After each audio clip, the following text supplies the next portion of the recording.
The Silent Watchers.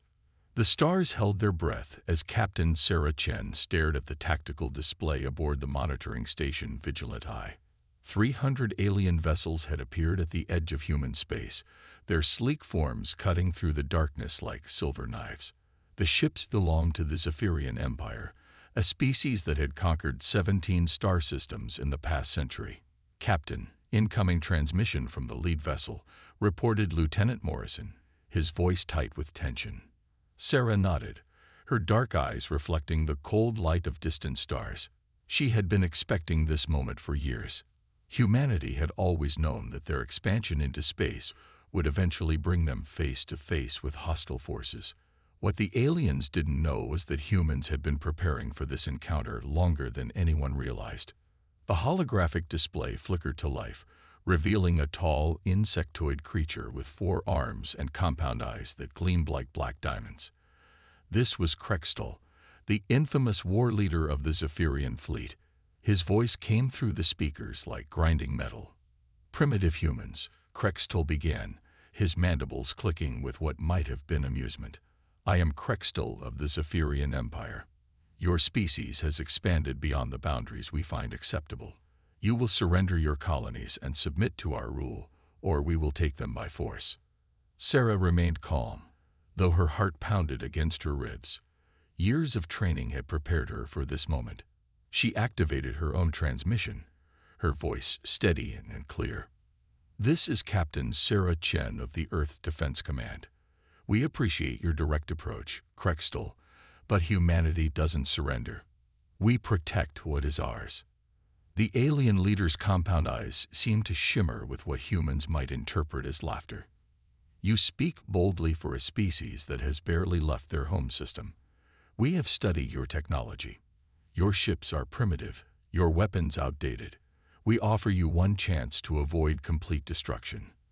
What Krextal didn't know was that every word of this conversation was being transmitted directly to Admiral Marcus Torres at Earth Defense Command Headquarters. Deep beneath the surface of Luna, in a facility that had been under construction for 30 years, Torres watched the exchange with grim satisfaction. "He's taken the bait," Torres murmured to Dr. Elena Vasquez, the xenobiologist who had been studying Zephyrian tactics for the past decade. "They think we're helpless."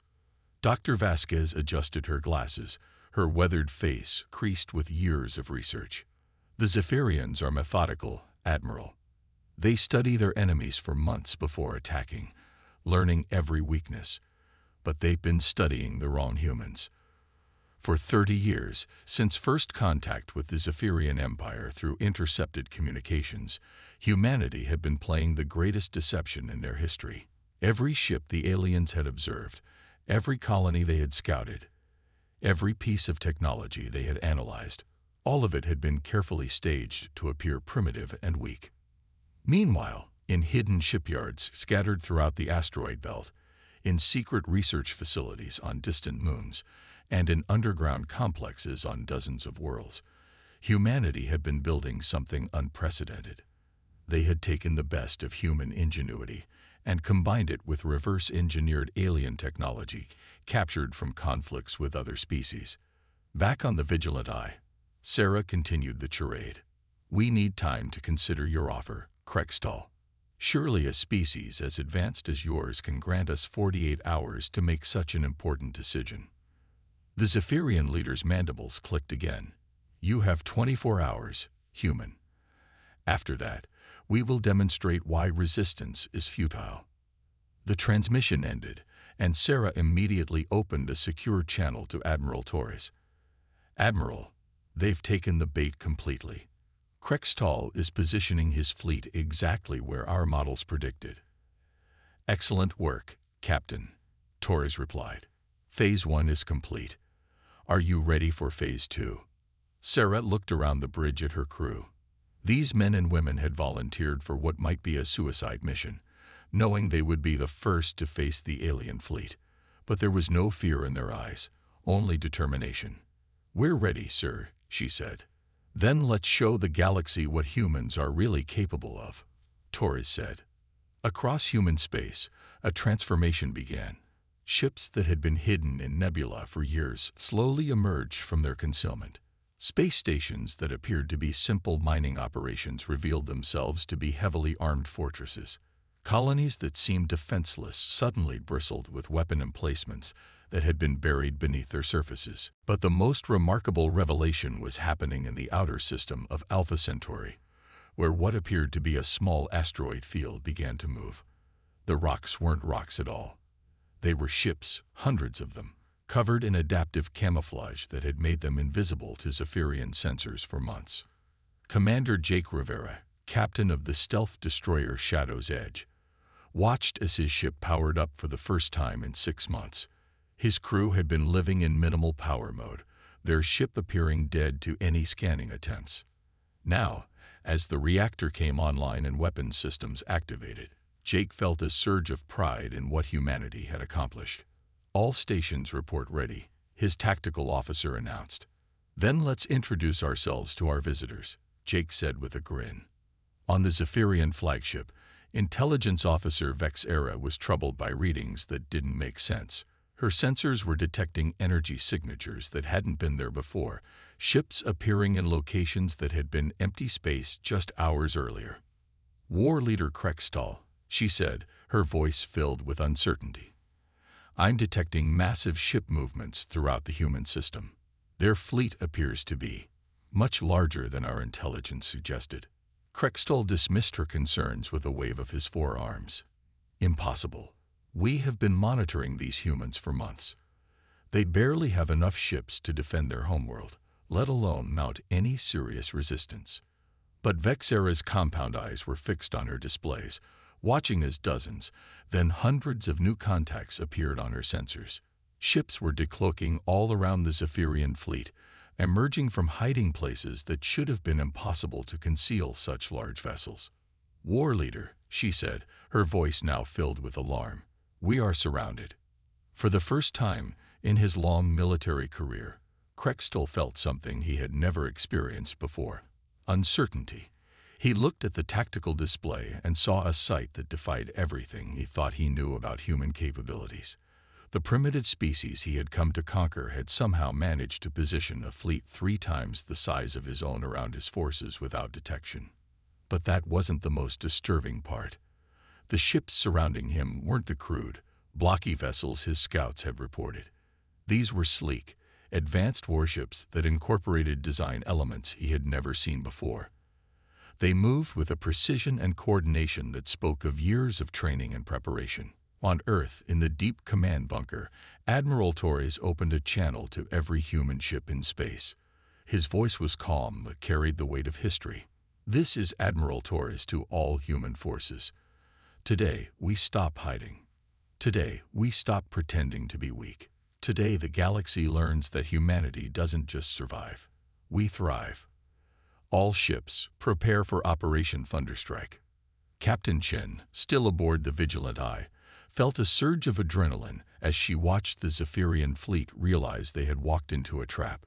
The aliens were beginning to move, their formation shifting as they tried to assess the new threat level.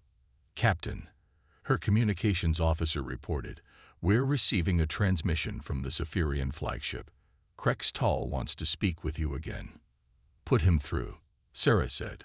The hologram of the alien war leader appeared again, but this time there was no arrogance in his posture. His compound eyes darted nervously, and his mandibles clicked in what Sarah had learned was a sign of stress. "Human Captain," Krextall said, his mechanical voice strained, "it appears we may have miscalculated your capabilities. Perhaps we can discuss terms." Sarah smiled, but it wasn't a friendly expression. "The time for discussion was 24 hours ago, Krextall. You came here to demand our surrender. Now you're surrounded by the very fleet you claimed didn't exist. The question is, what are you going to do about it?" The alien leader was silent for a long moment, his compound eyes reflecting the tactical displays around him. When he spoke again, his voice carried a note of respect that hadn't been there before. "How?" he asked simply. "How did you hide so many ships? Our sensors are the most advanced in the known galaxy." "That's where you made your mistake," Sarah replied. You assume that because we're newer to space than you, we must be less capable. But humans have one advantage you never considered. We learn fast, and we never stop adapting. As if to emphasize her point, the human fleet began to move. The ships didn't spread out in the traditional formations that most species used. Instead, they moved in complex, interwoven patterns that seemed almost organic. The Zephyrians had never seen anything like it. Dr. Vasquez, monitoring the fleet movements from Luna Command, smiled with satisfaction. Years of studying not just Zephyrian tactics, but the military strategies of a dozen different alien species had paid off. Humans had developed something entirely new. A tactical doctrine that borrowed the best elements from every species they had encountered while adding their own unique innovations. Phase 2 complete. Torres announced over the command channel. All ships prepare for Phase 3. It's time to show them what human engineering can really do. Throughout the human fleet, weapon systems that had never been tested in combat began to power up. These weren't just improved versions of existing technology. They were completely new designs based on principles that no other species had discovered.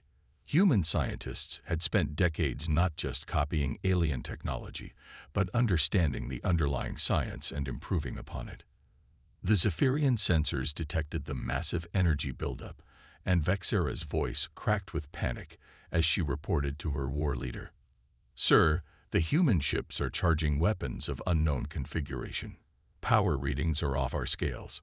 Krextol stared at the tactical display, watching as the human fleet prepared to demonstrate why they had never truly been the primitive species he had believed them to be. For the first time in his career, the veteran war leader wondered if he had led his fleet into a battle they couldn't win. The stage was set for humanity to reveal just how dangerous an underestimated species could become. The storm unleashed. The moment Admiral Torres gave the order, space itself seemed to come alive with deadly energy.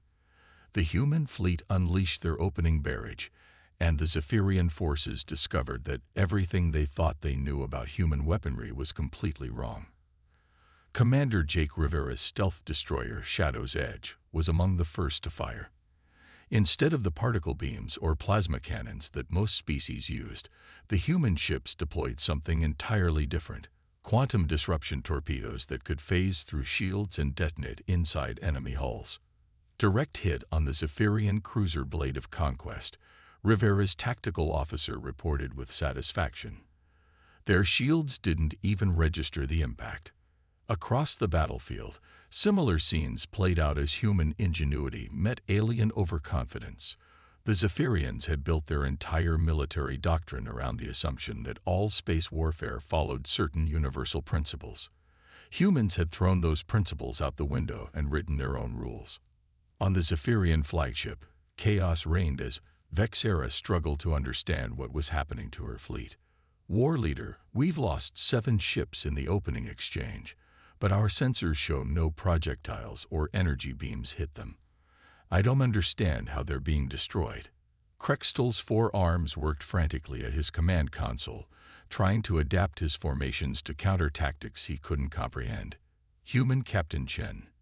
He transmitted on the open channel, his mechanical voice now carrying a note of desperate respect. "Your weapons, how are they penetrating our shields?" Sarah Chen's voice came back calm and measured. "You studied us for months, Krextol, but you only saw what we wanted you to see. Did you really think a species capable of interstellar travel couldn't build proper weapons?" What the Zephyrian war leader didn't know was that human weapons technology had been developed specifically to counter the defensive systems used by every known alien species. Dr. Elena Vasquez had spent years analyzing captured alien technology, not to copy it, but to find its weaknesses. Meanwhile, General Lu Wei coordinated the overall battle strategy from his command ship Iron Resolve. Unlike traditional space battles that relied on massive formations and overwhelming firepower, the human fleet fought like a living organism, constantly adapting and changing tactics. "Delta Squadron, execute Maneuver 7-7 Alpha," Lu Wei commanded. "Echo Squadron, provide covering fire using Pattern 3. The human ships responded with a precision that amazed even their own crews. Years of secret training in hidden star systems had prepared them for this moment. Every pilot, every gunner, every tactical officer knew their role in the greater plan. But the real surprise came when the Zephyrians tried to use their most advanced weapon, a tractor beam array designed to immobilize enemy ships before destroying them. When they activated it against a group of human fighters, the small craft didn't slow down or get pulled off course. Instead, they seemed to absorb the tractor beam energy and convert it into additional speed. Impossible. Vex Era shrieked at her instruments. Their ships are using our own weapons against us. Captain Chen allowed herself a small smile as she watched the Zephyrian confusion. Human engineers had spent decades developing adaptive shield technology that could not only deflect enemy attacks, but transform hostile energy into useful power for their own systems. The tide of battle was turning rapidly in humanity's favor, but the real demonstration of human capability was yet to come. Admiral Torres had been holding back their most advanced ships, allowing the enemy to see only a fraction of what humanity had built. Phase 4 is authorized. Torres announced across the fleet channels. Release the Prometheus Squadron. From behind the gas giant Jupiter, where they had been hidden in the planet's massive electromagnetic field, came 12 ships unlike anything ever seen in space warfare. The vessels of Prometheus Squadron weren't just warships. They were mobile factories, capable of building new weapons and defenses in real time during combat.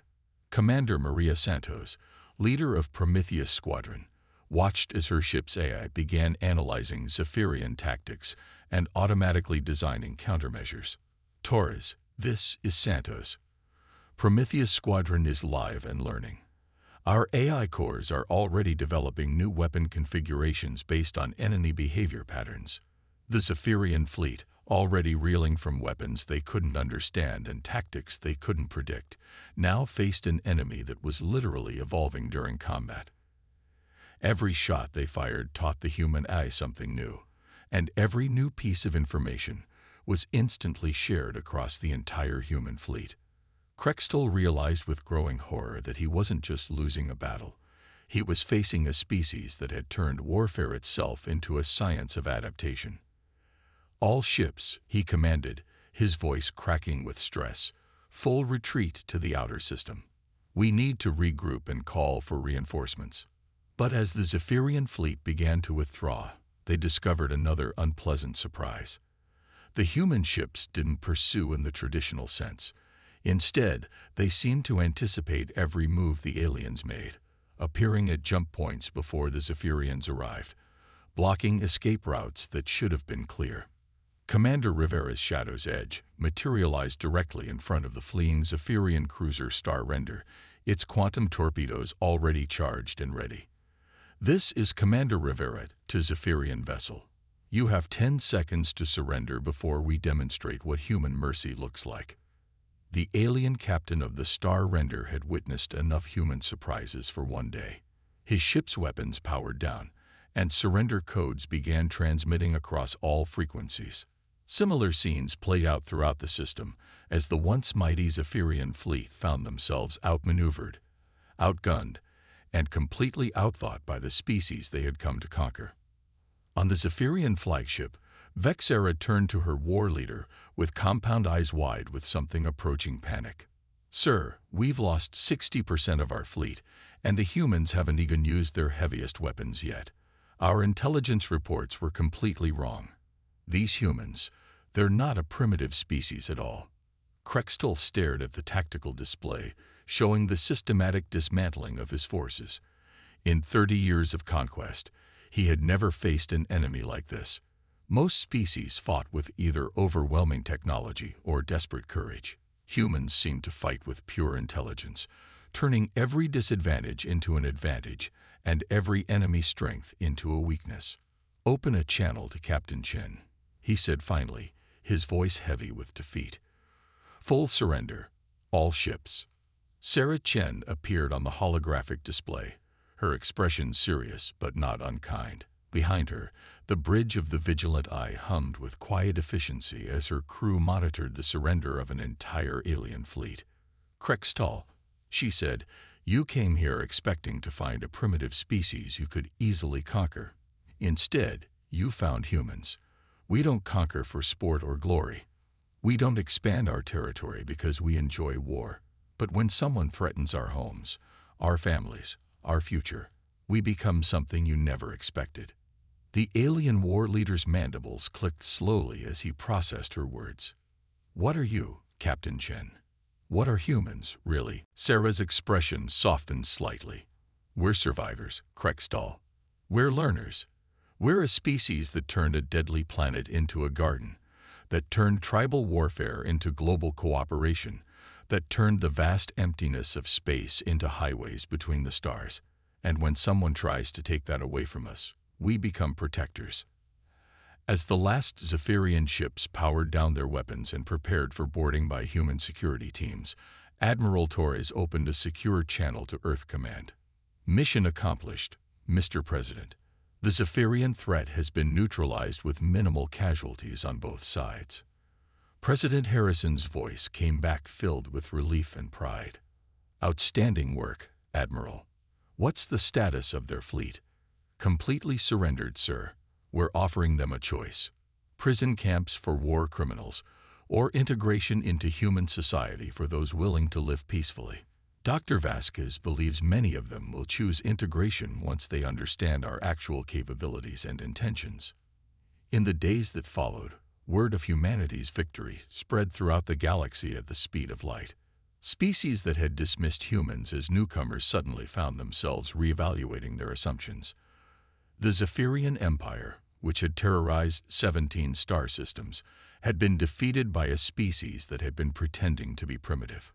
Commander Rivera found himself assigned to escort Zephyrian prisoners to processing centers, where they would learn about human culture and decide their futures.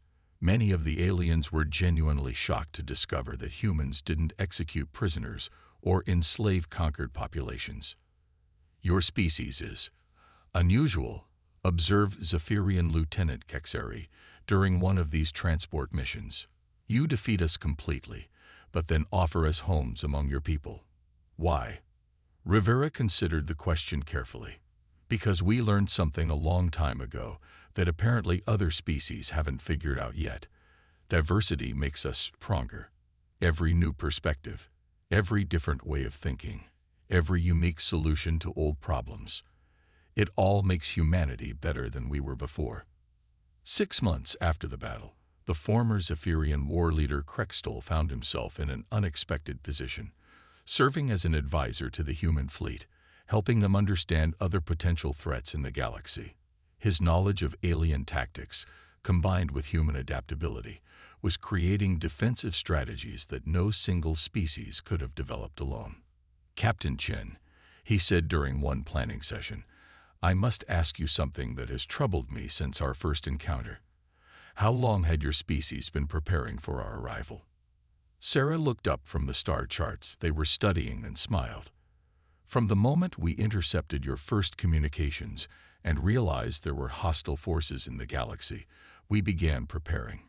That was 37 years ago. But in truth, Krextall, we've been preparing for challenges like this for our entire history. It's what humans do. As the meeting concluded and the various officers departed for their duties, Krextall remained behind for a moment, staring out at the stars through the observation deck's massive windows. Around him, human and alien crew members worked side by side, their different perspectives creating solutions that neither species could have achieved alone. The galaxy had learned an important lesson. Never underestimate a species that had turned survival into an art form, cooperation into a science, and determination into an unstoppable force. Humanity had not just defended their territory. They had demonstrated that the future belonged to those who could adapt, learn, and grow stronger through diversity. And in the vast darkness of space, other alien civilizations took note. The humans were no longer the newcomers to be dismissed or the primitives to be conquered. They were a force to be respected, feared, and perhaps most importantly, befriended.